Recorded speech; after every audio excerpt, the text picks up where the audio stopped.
The Object 268 is a Russian Tier 10 tactical tank destroyer, a vehicle known for its mobility, frontal armor, camouflage, damage per minute, alpha, everything, literally everything the Object 268 is known for. I would call this the jack of all trades when it comes to tank destroyers because it really doesn't have an overarching downside like a lot of the other TDs. For example, the Foch. It's got amazing mobility, but really, really bad traverse speed. Absolutely awful side and rear armor, and as well the Foch has one of the worst gun arcs and accuracy on movement values in the game. The 268 doesn't have any of those downsides. A 4005, I mean, I don't even need to get into the downsides of that. The 268 just simply has all of these advantages going for it with very little compromise put in. It's one of the few tank destroyers I actually feel fairly confident winning in. But it still is a tank destroyer. And as we've talked about in the past, tank destroyers have one overarching issue, and that is lacking the turret. The T110E4 is the #1 performing tank destroyer for all skill levels, apart from like the Object 268 version 4 for 45%ers, but that obviously makes sense. The reason why the E4 does so statistically well is because it has a turret, because you can poke around a corner and not expose 90% of your tank, giving your track wheel a very weak opening. That is just the big issue with any turretless tank destroyer, is you have to turn the entire vehicle to get a shell out. But when you get a shell out with the Object 268, well, you can do that right there and slap 1,000 hit points off of an enemy vehicle without any effort put in. So, yeah, I mean, this vehicle does have some big ol' strengths going for it. Now, I do have to be careful. In this situation, I'm not sure where the 183 is, which is a very, very scary thought in my mind. Oh boy. Okay, yep, there he is, of course. And at least he didn't pen it, which means we were able to get a very big slap back, and hopefully my 62A is going to take advantage of that. We do have the 4202. We also have the 50B over here, and the 50B, as many of you know, is, he's probably mad at me for what I did to him earlier. But the good news is that I think he's not going to poke me anymore, so yeah, have fun, 50B. I'll be here if you need me. Oh boy. Alright, so we got the Hori off to the side, who is obviously a bit of a threat. And the main player I want to kill is right here. Goodbye. I mean, he kind of deserved it. So let's reload again. We got 8 more seconds left. We got a 4005 in mid. We got a Hori off to the side, who is doing tango with our 57 heavy, weirdly enough. What I'm going to do is I'm going to try and get a shell right into this 4005 because, oh yeah, 833 damage. And by the way, that's a low roll. Now that Hori, that was a pretty risky shot from him, so I'm not surprised that one didn't end up penetrating us. But that's fine, because that gives our 57 heavy the opportunity to reload its gun. Hori, I'm not sure exactly what it's going to do, but I can tell you what I'm going to do. Aim at an HE on the rear of that 4202, and oh! 1,111 damage in a single shot. Now you can start to see why I like the alpha increase, because you get away with stuff like that. I mean, it does feel just absolutely nasty to roll somebody for that much damage. And I know that Hori has an absolute boner for my vehicle. That guy's been trying to tunnel me every chance he can, but it's not going to stop me. The 268 is too powerful. Ha ha ha ha ha. We were able to deal 4,000 damage this game, and I mean, that's really all there is to show. That game very easily illustrated the mobility aspect combined with that increased alpha. We barely really did anything apart from fire HE shells. We got a 1,000 HE into the 50B, and then we got another 1,000 HE into that 4202, and then an 800 HE into that 4005, and that was a min roll just about, because that guy wasn't even running Spall.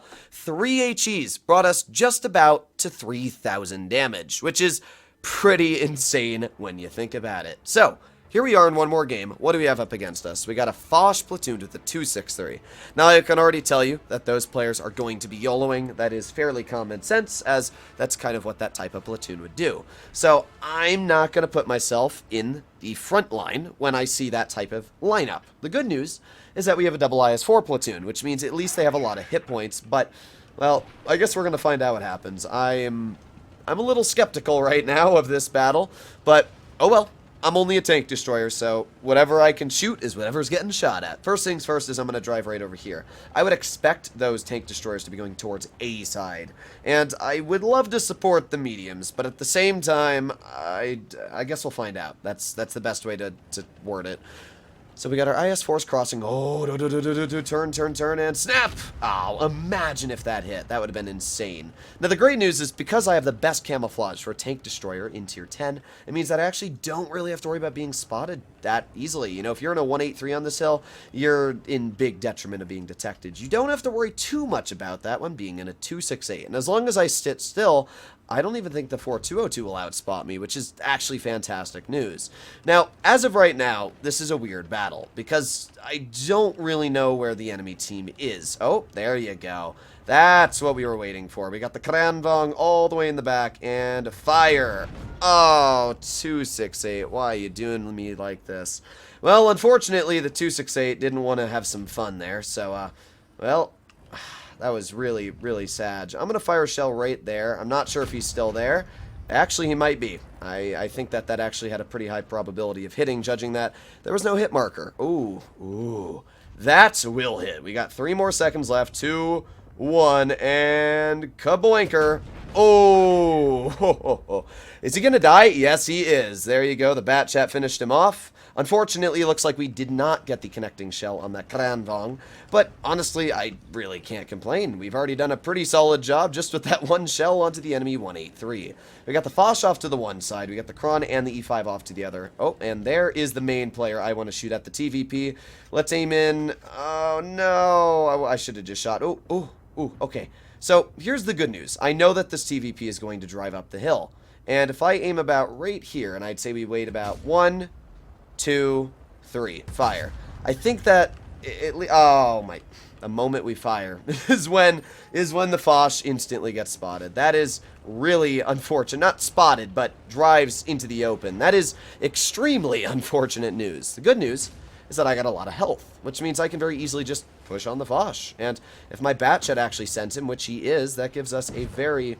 Never mind. I was going to say very easy ability to kill him, but I guess it doesn't really matter at that point. He's a goner. So I'm going to drive up this hill. I'm not sure we're going to be able to get really any more damage out this game, although that TVP from this position might be a heck of a lot easier to shoot. Now, I'm not sure why this guy's camping there, but you'll notice the lower plate is a high explosive pen.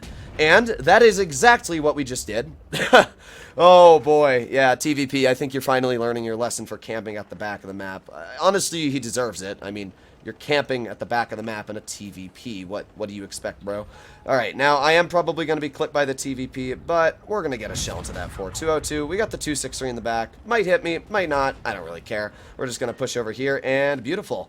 Okay, let's go for this T110 E5 now. Here we are, and hello, Mr. E5. Badonk! There you go. Nice 680 tap into his vehicle. And even though this game started off with us not really doing much, we're over 3,000 damage. Now, I don't think we're going to deal much more than 3,000 damage this battle, but it still shows how easily the 268 can just roll up those damage numbers. You don't really think that it can get out that much damage until it really starts to do it. And then, yeah, and then the 268's already up there. So now we're going to just H-eat. Oh, well, that was unfortunate.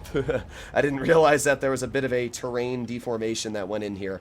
But I can't complain. Either way, we did 3,000 damage. And that's just where the 268 feels so strong, is being able to get those big alpha slaps out.